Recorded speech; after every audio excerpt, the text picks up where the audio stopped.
Welcome to the Pint Glass Football Podcast.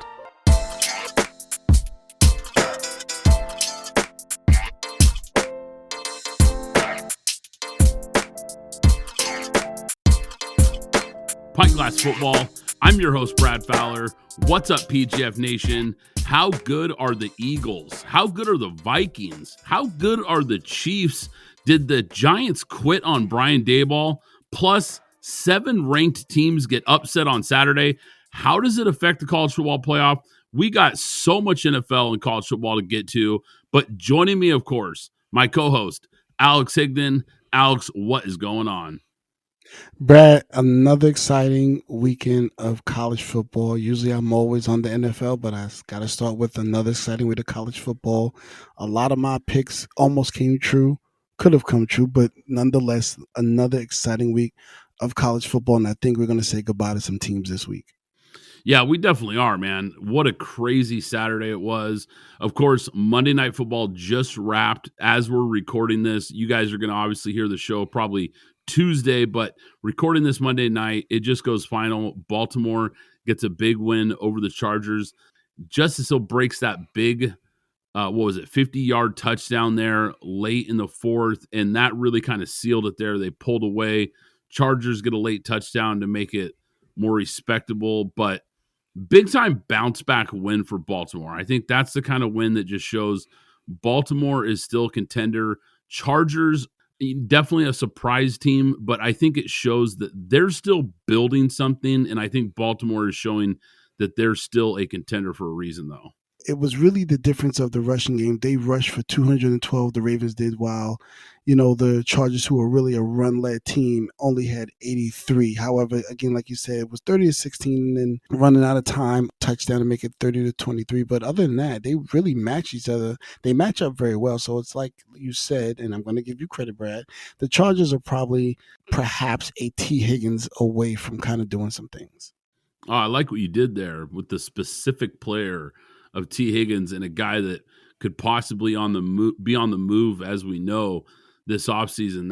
That would be a good fit, Alex. I actually like that. I think they are probably one big playmaker receiver away from really kind of kickstarting this offense and getting them to the next level where they need to be. But, Alex, normally we don't start with a team that, quite frankly, is one of the worst in the NFL. But I want to start with the New York Giants here because I think this situation is getting interesting in New York, and they benched Daniel Jones. And look, I get it. It was time to move on. I think we had seen enough. I think the Giants had seen enough. Plus, obviously, the contract situation made things a little complicated there.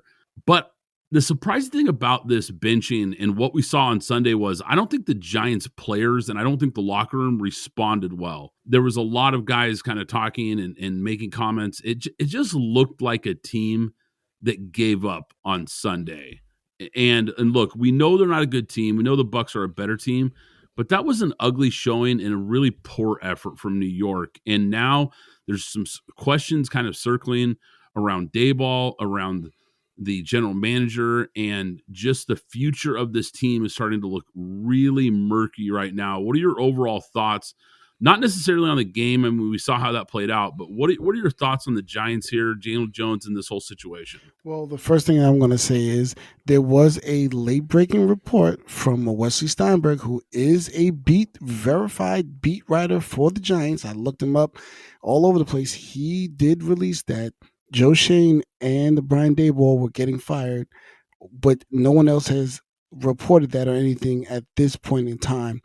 But I do feel that the Giants brass has made some mistakes. And I don't mean the Saquon Barkley mistake. I just believe they should have stood firm. Something that we've talked about, Brad, with the Cowboys. They should have stood firm in knowing that Daniel Jones was not the guy. They should have traded Saquon Barkley. If you wanted to franchise, and then if you wanted to franchise Daniel Jones, you franchise him for the year, and then you go into this current draft and you take Michael Penix. There's a narrative around that I won't get into. You have even a worse season because you don't have Saquon Barkley and you're a little bit higher. You can get Drake May or maybe even Jaden Daniels because you didn't win that much. I think that's where they made the mistake, not about keeping Saquon, but about moving on from him earlier, franchising Daniel Jones, and then being able to reset the board with your quarterback because he's been drafted. Joe Shane has actually been drafting well. And I think Brian Daboll has been coaching well. He's been scheming this guy open. Daniel Jones is just simply not a good quarterback in this league. We've seen it time and time again. Open receivers miss. If you want any game to look at, go take a look at that Panthers game. Wide open misses, wide open, schemed open guys, and they just miss those things. But nonetheless, here's the thing, though. I don't think John Mara moves off of both at the same time. I think he's done that over the past 6 to 7 years. He needs to stay settled. The Giants are usually a settled team. The Jets are the ones that are usually jumping around. They need to stay settled, and I think they're going to give these guys another year. Yeah, a couple things I want to get into here before we move on. I think you're right. I think they stuck with Daniel Jones a little too long. I think the big mistake they made was they just believed in this guy a little too much. And I think, unfortunately, that one nice season that he had where they made the playoffs a couple years ago, they beat the Vikings on the road in the playoffs. I think that season kind of gave them a little bit of fool's gold into thinking that, hey, we have something here with Daniel Jones. He can be the guy, and they were too quick to give him a deal. It backfired. And then, to your point, going into this last offseason in April, they had a spot where they're drafting in the top 5 where they could have moved off of him and drafted a young quarterback to replace him. Instead, they doubled down and say, no, let's give him a weapon in Malik Neighbors, who he's been a really good player, but clearly they were thinking, if we give this guy more weapons, maybe he can still take that next step. So I think they just believed in this guy a little too much, and it really backfired in their face. But to your point, I think the only quarterback, at least all the reports that I've heard, the only quarterback that they really, really were in love with in this class was Drake May. And when they didn't have a shot at Drake May, because I have heard some reports that they made offers to the Patriots, they made phone calls and really tried to go after May. The Patriots weren't going to budge off that pick. And once that happened, they went in a different direction and went with a playmaker. But I think we know at this point they absolutely are going to move on at that position this upcoming April. But I think you're right. I think they're going to stick with the coach and the GM and try to create some stability here. And because, look, the only bright spot for this team is this rookie class. And this class has been outstanding. Malik Neighbors, Tyler Nubin, Tyrone Tracy, Drew Phillips, Theo Johnson has flashed this season. I think you could say that this has easily been one of the best rookie classes in the NFL this year. Now, they got to restart at quarterback, like I said, in April, and hope that they hit this time. If they do, then this team actually has some nice players that they could build around. Bears, Vikings, this is one of the best games in the NFL. Went into overtime, great game. But look, big picture with Caleb is he looked good again. And I think especially versus a very good, very complex defense that blitzes more than any other team in the NFL. We know that Flores loves to bring pressure, a lot of exotic blitzes, and Caleb handled it pretty well. Now, he had a couple rookie moments, but I was pretty impressed with what I saw from him. I think the play calling is so much better. Williams just looks more confident. He made some great throws on Sunday. I just think the Bears, this team just hasn't learned how to finish games. And they've had a lot of close losses this year, several tough losses late in games. But I think this team is actually close. And I think Caleb Williams is close. I think this roster isn't a finished product yet. They hit, if they hit on another draft class, maybe they make a couple free agent moves this offseason, I could see this team making a jump next season because I actually like what I've seen from him and some of these players, and I think it really showed against a good Minnesota Vikings team on Sunday. He was in shotgun a lot. And as we know, the quarterbacks that are coming in, even though how good or maybe how talented they are all coming from a spread style offense. And I think that was a huge thing that was probably very successful for Caleb. Putting him in the shotgun, he was able to get rid of the ball faster. I don't think that it was Shane Waldron that was a bad coordinator. I just think the grade and aptitude that people thought Caleb Williams had at this point, he's just not able to play in the center yet. I think he had issues seeing over the line, which is why he was making a lot of mistakes. But now they put him in. They put him in the shotgun. I think he got rid of the ball a lot quicker. He was a lot more decisive. Didn't make a lot of mistakes. He did in that overtime at the end of that game, he did take a very, very, very bad sack. I think he lost 15 yards trying to run around instead of just getting rid of the ball, either throwing it away or dumping down to maybe the running back or whatever. He did make a critical mistake there, but all in all, I think he looked a lot better. But again, alas, as I always say, I'll wait to see more as this guy Thomas Brown continues on with Caleb Williams as the new OC. How good are the Minnesota Vikings? I like the Vikings. I didn't call out the Vikings the way I called out the Cardinals as a surprise team, but I did call out Sam Darnold as a guy that I thought was going to be very good this season. I think, what did I say, Brad, about maybe 25 TDs, about 10 to 12 interceptions, about maybe 3,800 to 4,200 yards, which he seems to be on pace for right now, because I thought he was going to be good with this OC.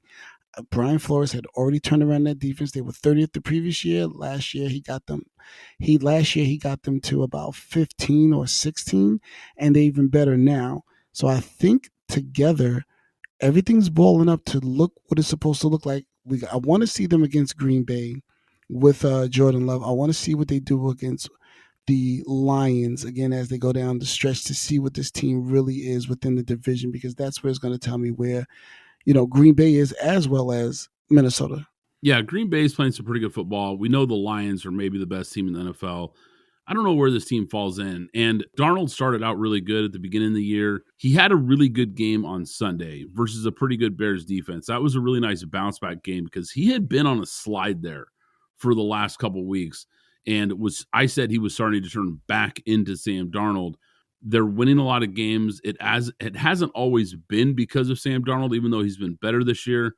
I just don't know how much I trust him. And I don't know how much I trust this team. Even with that record, are they really going to make any noise? I mean, I still think they're the third best team in that division. I know it's a very good division, but I don't know how much I trust this Vikings team. I think the record feels a little bit inflated, but we're going to find out. I mean, that was a good win. Now, briefly talked here about the Packers. They absolutely destroyed the 49ers. And look, Purdy was out, Bosa out, Trent Williams out. I mean, you could argue maybe their three most important players right there are out. Kittle is hurt. I think this team, it's starting to go off the rails for this team. I think the age, the attrition, I think it's caught up to this team. Coming off of 3 straight deep playoff runs, the schedule is rough coming up. The Ayuk contract, which you've mentioned several times here on the podcast, I think it really backfired in their face. I understand why they wanted to do it, but it wasn't the right move. The season is off the rails, and I think at this point, they've got to be thinking about next year. This is a team historically that has drafted well, and they've been able to add a lot of key players, especially in the middle rounds. So I think they've got to reset with another big-time draft class. They got to hit on some picks, start to get a little younger, and maybe start to build around. Because I believe you've got the coach and you've got the quarterback. Now, look, he might not be Mahomes. He might not be Josh Allen or one of those guys. But I think he's shown he's good enough to win a lot of games in this league. So I'm not ready to necessarily give up on this team. For this season, yes, I am. But I think future-wise, I think they'll be okay. But they're going to have to get younger. They're going to have to bring in an infusion of young talent to kind of get them rolling again, because right now this team is starting to look old and they're starting to look a little beat up. Yeah, Brad, 3 weeks ago or even almost a month ago, I said I'm done with the 49ers. I'm going to continue to say I'm done with the 49ers.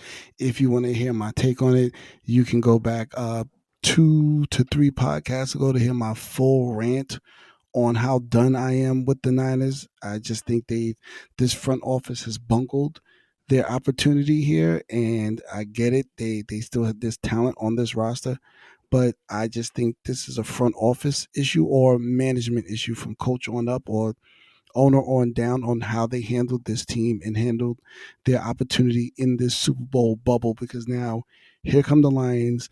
The Green Bay Packers are the youngest team in the league, and they only have Jordan Love under contract. Everybody else is a young player, and Kenny Clark as well. Everybody else is a young player that's about 2 years away from a deal. And Caleb Williams, if they get the coach right next season, they're going to be a problem. So I think the 49ers truly missed their window right here to dominate and actually bring in a chip. Well, man, they got about as close as you can get. I mean, let's face it. They took the Chiefs to overtime. They had a lead in the fourth quarter, a lead in overtime. I mean, this team was as close as you get to winning it without winning it, of course. But I think to your point, this version of the 49ers, I think that window has officially closed. Talked about Caleb Williams. I want to talk about Jaden Daniels, though, because this guy's coming back down to earth here. Alex, this is something you talk about a lot on this show, and we've talked about with other quarterbacks. When guys get more tape on you, how do you respond? Because now we've seen we're past the midpoint of the season. We're getting into the second half of the season here. And I said this a couple weeks ago. Cliff Kingsbury's offense comes with an expiration date. And I think this milk is starting to sour here. This was something I had been keeping an eye on. This offense doesn't look the same. Jaden Daniels doesn't look the same. He wasn't very good versus, quite frankly, a bad Cowboys defense that everybody's had success against. He pretty much struggled throughout this game. Now, he had a nice drive late in this game, but he hasn't looked like the guy that we saw earlier in the year. And look, we mentioned this last week, but side note here, Bo Nix might actually jump him and potentially win this offensive rookie of the year when it looked like early in the year, Jay Daniels was running away with this. Well, I won't say will look like he's going to jump. He has jumped him officially. Yes, he has. Well, let's go back to your point, and shame on you, Brad. The one time we said we were going to talk about the Cowboys, we don't bring up how crazy that game was, but I digress. But let's talk about Cliff Kingsbury, and even me, myself, as a lowly Raiders fan, didn't even want him as my OC. Let's just say we don't even have to talk about his Texas Tech or his college head coaching career. Let's just talk about him in the NFL. 2019 started out 3-3-1. And then the back half of the season, 2-7. 2020 started out 5-2. Back half of the season, 3-6. 2021 started out 7-0. The rest of the season, 4-7. Granted, Kyler Murray did get hurt.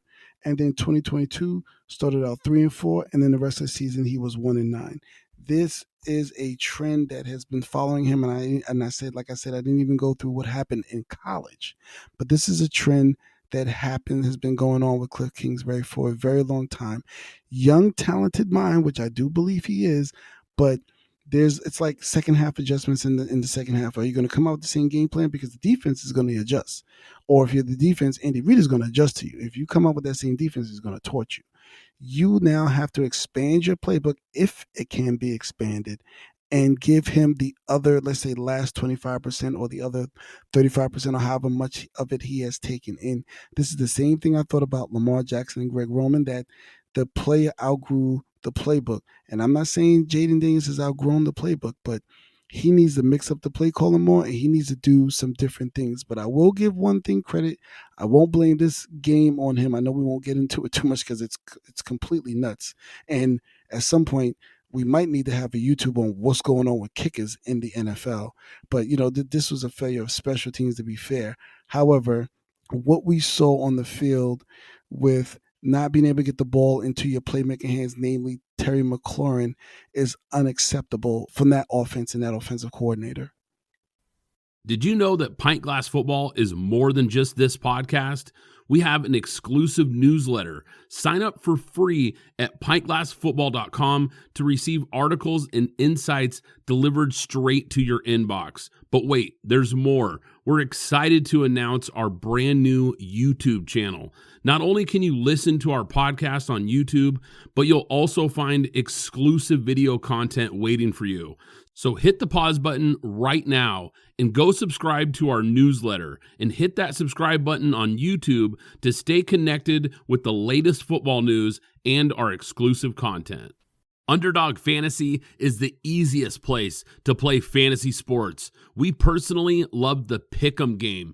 Just pick between 2 and 5 players to build a pick'em entry. Pick whether your favorite players will have a higher or lower stat total in this week's game for a chance to win big. You can win up to 20 times your money in a single night.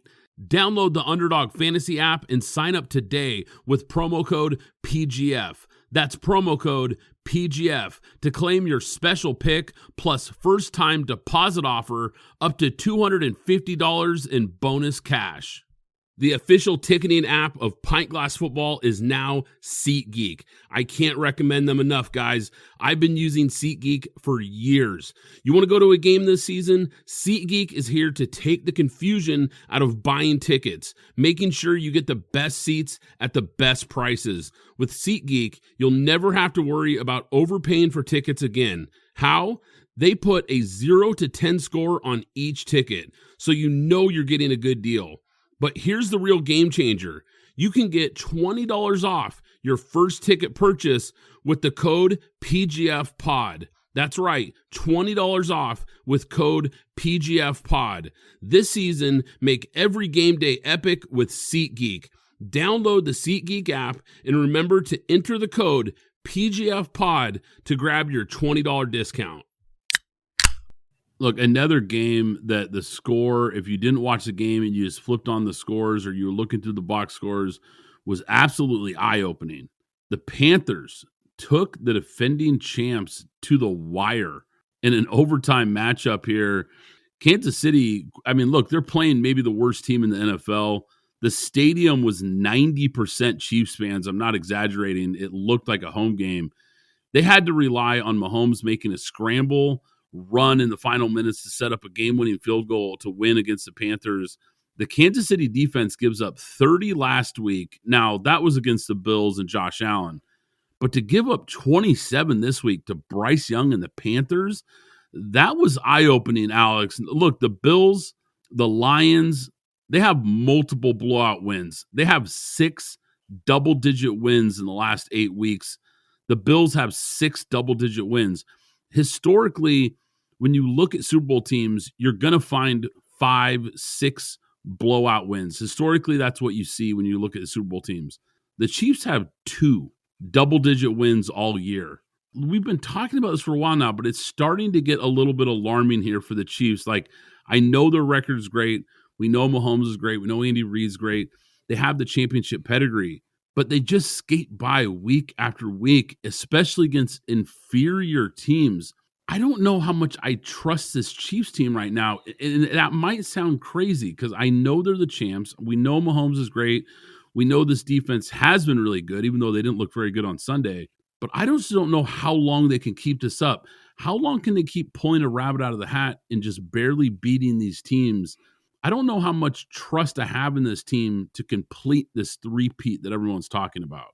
The Kansas City, they are under a lot of, I don't want to say a lot of pressure, but there's probably a little bit of fatigue from the fans. There's probably a little bit of fatigue going on with perhaps some of the players. DeAndre Hopkins, I expected him to start to take off as of this week because he's been there now for 3 weeks, and I think he should have taken a good bit of the playbook, and they should be together. I know he scored, but when I say take off, I'm talking about having one of those 8 to 9 catch games where he has like 125 yards, maybe a touchdown, maybe 2 touchdowns at that to kind of open up this offense a little bit more. So there's a little bit, they're a little bit stagnant there for me. Again, the defense is trying to hold up as much as they can hold up, but you're right.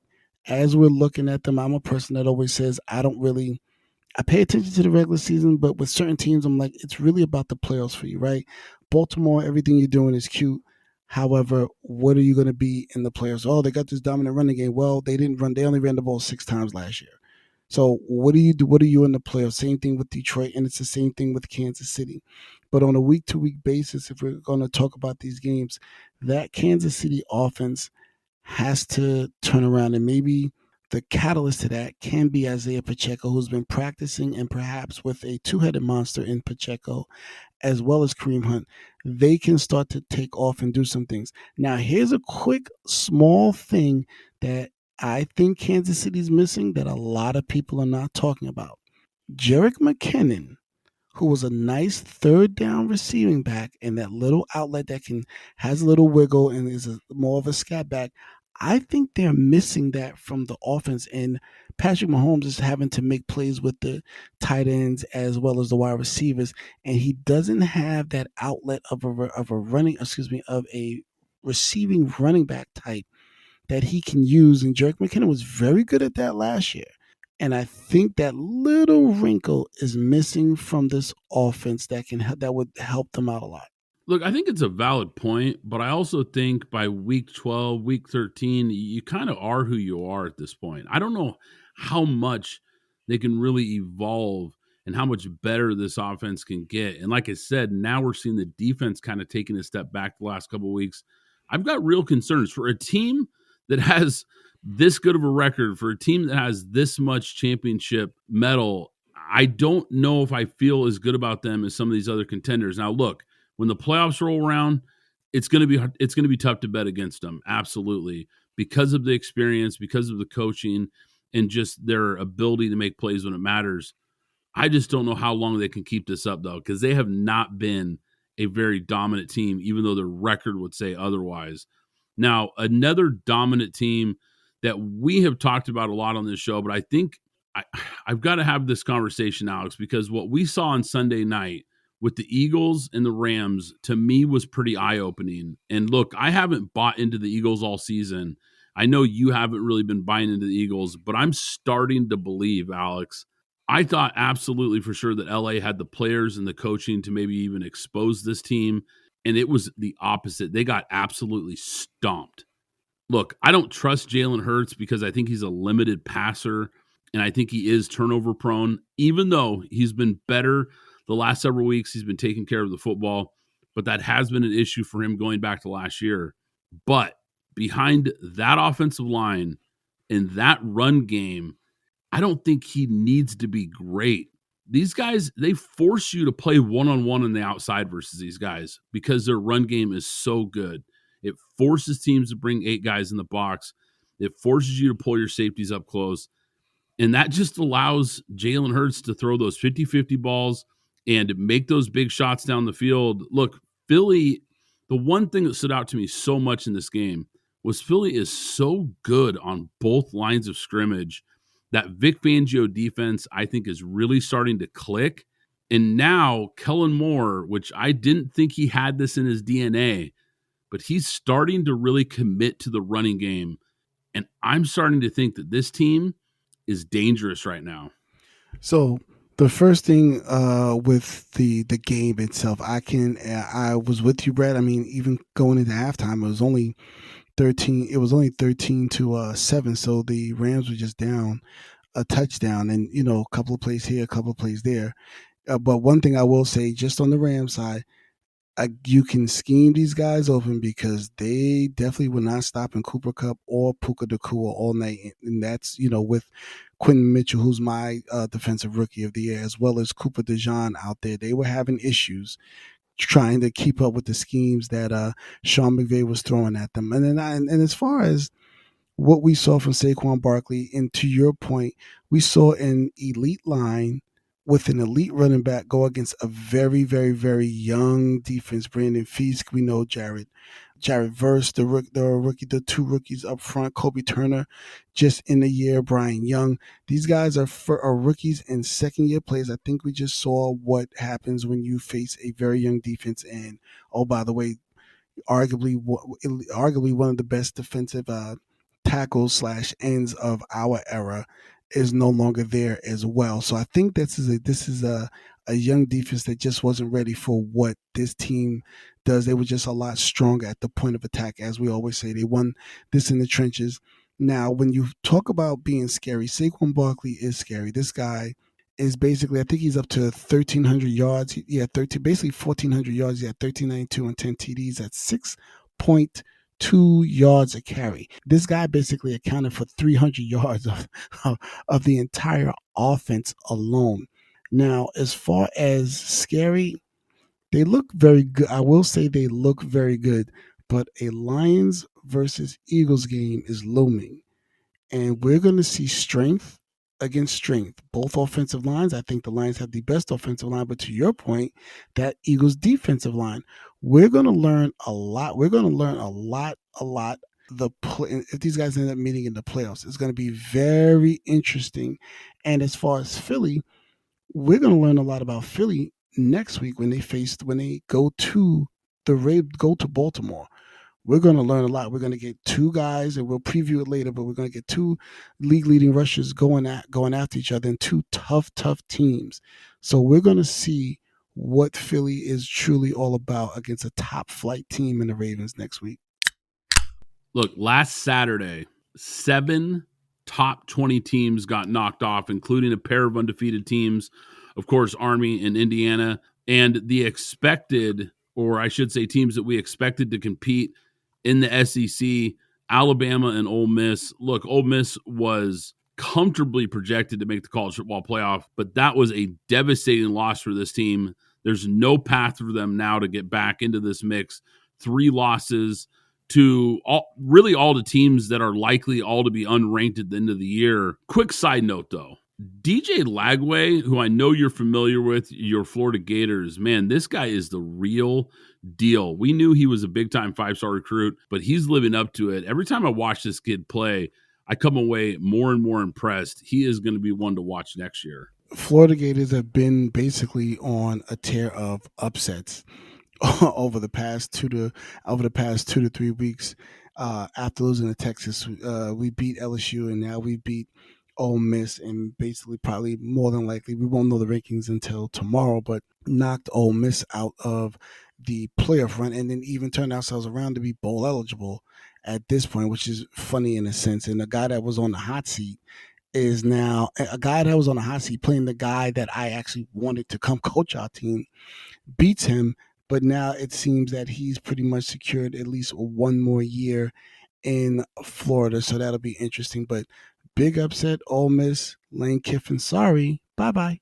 Yeah, and really, I think, so the ripple effect from this is I think the ACC actually has a really good chance to get 2 teams into this 12-team bracket because of the Ole Miss and Alabama loss. I mean, they were essentially eliminated on Saturday. I think Miami and now SMU, I think both of those teams could actually be in the mix for the playoff here. And I didn't think there was any chance a couple weeks ago that the ACC had any shot at 2 teams. And I think they might now. This has really shifted things in this playoff picture, in this college football playoff picture. The other thing is, I wouldn't be surprised if Georgia moves up to be in a position to potentially host a first-round game now. There has been a lot of shakeup from some of these losses. If we look in the Big Ten, even though Ohio State had a convincing win over Indiana, I think when you look at the Hoosiers, if they finish 3rd in the Big Ten with 1 loss, I think they still get in the college football playoff, and I think they should. If they finish the season with 1 loss in that conference, even with the loss to Ohio State, I think that they really are a good football team that deserves to be in there, and I think they'll make it in. I think the committee has been leaning towards trying to get 4 teams in from really the Power 2 conferences. I know it's a Power 4, but let's be real. There's 2 big boys here, and then there's everybody else. That game, they hung around for a while, but in the end, Ohio State, just too much talent. Not totally surprising. I think Indiana is a really, really well-coached football team. They're way ahead of schedule beyond anything that they expected this year. Now, Penn State, man, what a shaky win, I should say, against a very average Minnesota team. I think that they could possibly drop in the next set of college football playoff rankings. They probably won't, but I think they should because they struggled to beat an unranked Minnesota team. I think Notre Dame is a team to watch here. I think they could potentially jump Penn State and Indiana by the time this podcast is released. These next rankings are going to be really fun to talk about because we just saw so much shakeup here. And I've said this multiple times here, but I think the playoff and the expanded playoff has been so good for the sport here because here we are heading into rivalry week towards the very end of the year, and we have so much going on. Teams jockeying for position to make this college football playoff, and it's just been amazing, Alex, to watch. Yeah, I can't disagree, Brad. I mean, I pause for a moment because it's been so much fun. I would say these last 3 weeks, and then this upcoming week is going to be very interesting. But it's been so much fun watching these teams jockey for positioning back and forth and back, and seeing who is going to rise, which cream is going to rise to the top. I know it's Oregon and those teams up there, Ohio State included, but it's going to be very interesting tomorrow when these rankings come out to see who we're going to have to say bye-bye to. Look, how crazy is the Big 12? We've talked about this conference the last few weeks now. the Kansas Jayhawks become the first sub 500 team to beat 3 consecutive top 25 ranked teams over Iowa State, BYU, and now Colorado. Man, what a golden opportunity Colorado had to really cement their place here and open the door to the college football playoff. That was a big loss. But Arizona State, what a story this team has become. They were picked to finish dead last in the Big 12 this offseason. They actually might be the best team in this conference. They're playing some really good football right now. The Sun Devils have a very good chance right now to make it to the Big 12 title game. If they beat Arizona, rivalry week, big time game to watch there, they're in. And man, I just can't wait. Yeah, I can't wait. I can't wait either, Brad. And speaking of the Big 12, if you were listening last week, I gave you Kansas over Colorado to take the points. And I also gave you Arizona State over BYU and take the points there as well. And even out of that, in the SEC, I told you to take Auburn over Texas A&M since that's in my preview to see that. So, but as far as the Big 12, you're absolutely right. I hope that team isn't so dejected the way that they lost that game. Kansas basically scoring 37 points after we just talked about, Brad, the previous week, how great that defense has been playing, the sacks they've been getting. I think they're top 10 or top 12 in sacks in the nation. And then the BYU, we never believed in you anyway. Arizona State being you really wasn't a hard pick. It's just that we don't believe in BYU. And Alex, look, we've been on Heisman watch. We've been talking about this guy in the offseason. I told you guys to bet Travis Hunter for Heisman this offseason at plus 3,500. That's what the Vegas odds were for this guy. And I said, circle that name. I think he has a legit shot to win this award. Well, look, he's the heavy favorite now. His odds jumped after Saturday from minus 400 all the way to minus 900, according to FanDuel. Look, he's running away with this award. I know Colorado lost, but I think the Heisman voters and Vegas and everyone who's really paying attention to this stuff realizes he's really unlike anything we've ever seen in college football. And I've been saying this for a while now. He's must-watch TV. I was really pulling for Colorado just to see him in the playoff. I think it would be so fun to watch him, Coach Prime, Shedeur Sanders, and this team get into the playoff. I think would have been so good for the sport. It's an unfortunate loss for this team, but Travis Hunter is going to walk away with this award, and it's going to be really the first time going all the way back to Charles Woodson where we saw a two-way player win this award, a guy that wasn't a primary offensive player win this award. I mean, he's just unbelievable. He caught 8 passes for 125 yards, 2 touchdowns. I mean, you can make a case he's one of the very best wide receivers in the game, and he's absolutely the best corner in the college football game right now. And it's just unbelievable what he's doing. So I'm excited to see that. I'm excited to see this come to fruition. But if you guys didn't take that bet, you missed out on all those odds now, man, because that plus 3,500 is ancient history. He's the heavy favorite. Yeah, now. I mean, I think, and I'm happy he remained healthy throughout this season. So we were able to see something of this magnitude with Travis Hunter, because obviously that was a lot of our worries as those who were just kind of watching him simply as a player. But, like you said, it's an incredible feat. I'm not sure if pretty sure there's somebody in the 50s or 60s that probably has some ridiculous two-way stat line for the most part that we're not aware of. I mean, this year he's got 82 catches, 1,036 yards, and 11 TDs. I mean, he's just simply playing out of his mind at this point. I don't know what more would you want from a player of this magnitude to say that he can't warrant, and we know how heavy the quarterback is weighted in the draft, but a guy like this that should perhaps be the first pick in the draft. And oh, by the way, he has another 30 tackles, 9 pass breakups, and a forced fumble and 3 interceptions. So he's a guy that could warrant number one pick if everything stayed as it is, that Jacksonville should draft. I feel sorry for him going to Jacksonville, but nonetheless, that a guy that Jacksonville should stay put and draft. Yeah, he really could be. He could be the number one overall pick in this class. And it's going to be something to talk about in April when we get closer, when we really start breaking down the tape on these guys and start talking about the draft like we always do at that time of year. What side of the ball does he play on at the next level? I mean, you can make a fair case for either side. This is the second straight season that he's had at least 5 touchdowns and 3 interceptions. Just the third player since 1978 to pull that off. Pretty incredible what this guy's doing right now.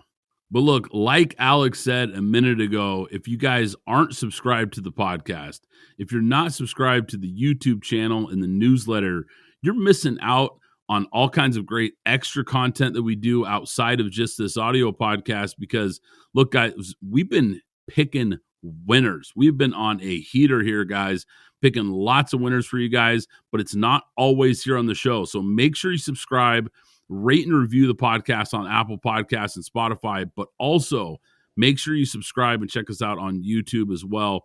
But once again, guys, I'm Brad Fowler. He's Alex Higdon.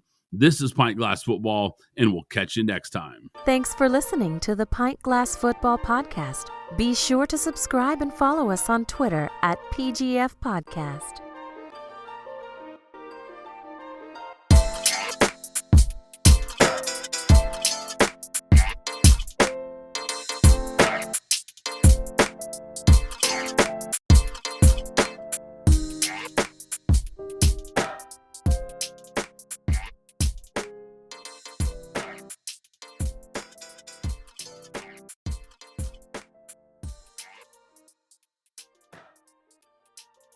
Zencastr is the ultimate web-based podcasting solution. It provides high-quality audio and video podcast production and hosting. With a full suite of professional tools, podcasters can seamlessly record, produce, and publish studio-quality content all from one dashboard. Zencastr's post-production process takes the headache out of audio production. Set the right podcast loudness and levels while reducing background noise with a click of a button. Coordinating all your guests to record in person is painful and tedious. Easily invite up to 11 participants per recording with one click. Go to zencastr.com/pricing and use my code PGFP, and you'll get 30% off your first 3 months of Zencastr Professional. I want you to have the same easy experiences I do for all my podcasting and content needs. It's time to share your story.